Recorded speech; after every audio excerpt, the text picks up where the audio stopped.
चाचा चाचा अमर सिंह यादव। हाँ चाचा तो अमर सिंह यादव जी जेकर नाम है अमर बा। हाँ कार दो करे बाद वाला लेना। सुंदर माला ये 50 रुपया। बुल्ले यादव जी टिटिमपुर से। अच्छा प्रधान पद क्या भावी प्रत्याशी हैं बड़े भैया। विशाल भाई 100 रुपए देकर सम्मान के आशीर्वाद के सारे। चाय की व्यवस्था कर दो। कमी बा चाह नहीं भैया चाय पिया गायक जी के। अब ठीक पीडीए गठबंधन में भैया अखिलेश संग लागे के। पीडीए गठबंधन में भैया अखिलेश संग लागे के।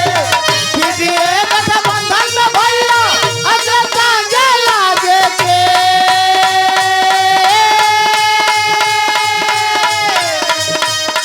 पीडीए गठबंधन में भैया अखिलेश संग लागे के। साइकिल वाली निशानिया के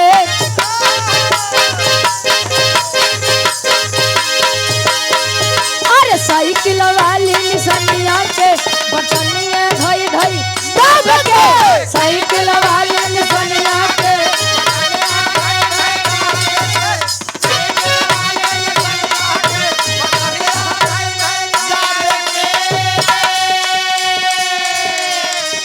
अरे रे मेरे जान थे मुलायम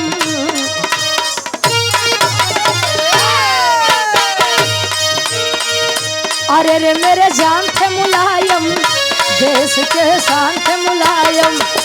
अरे रे मेरे जान थे मुलायम देश के शान थे मुलायम।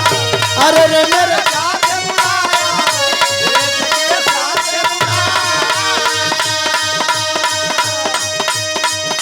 अरे रे मेरे जान थे मुलायम देश के शान थे मुलायम। स्वागत है भैया अखिलेश का। अरे रे मेरे जान थे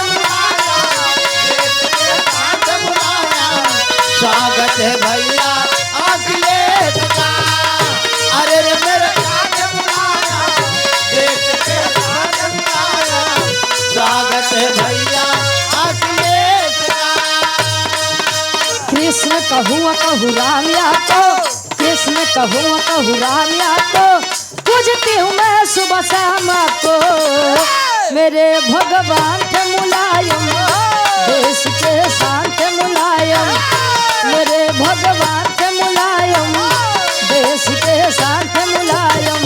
स्वागत है भैया अखिलेश का। मेरे भगवान थे मुलायम देश के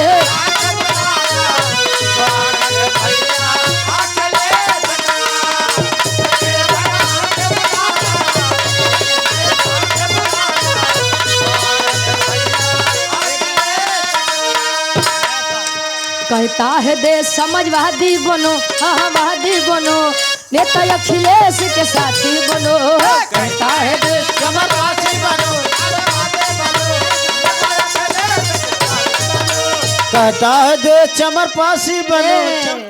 महोदय चमरपासी नहीं। अरे यार पीडीए के तहत बात करते हैं। अच्छा पीडीए वाले हैं और क्या तो ठीक बा।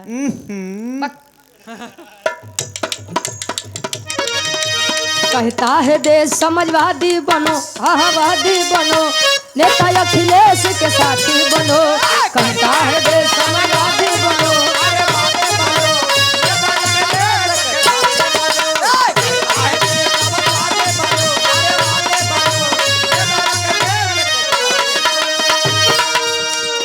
मुल्क हमारा तभी होगा आजाद। बोलो साइकिल जिंदाबाद बोलो साइकिल जिंदाबाद बोलो साइकिल जिंदाबाद।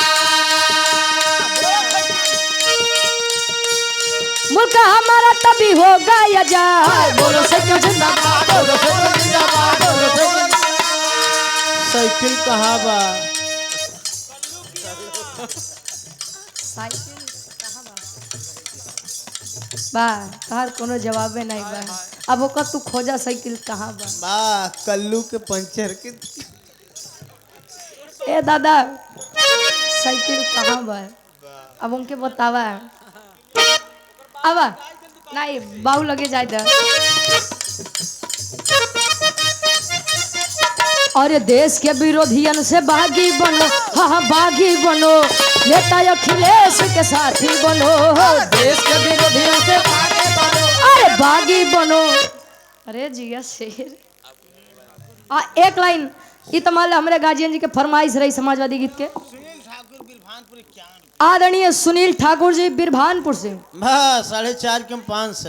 अच्छा 50 रुपये दे के सम्मान करें। कहाँ है भैया? आप है? अच्छा आप है? वाह नहीं भैया।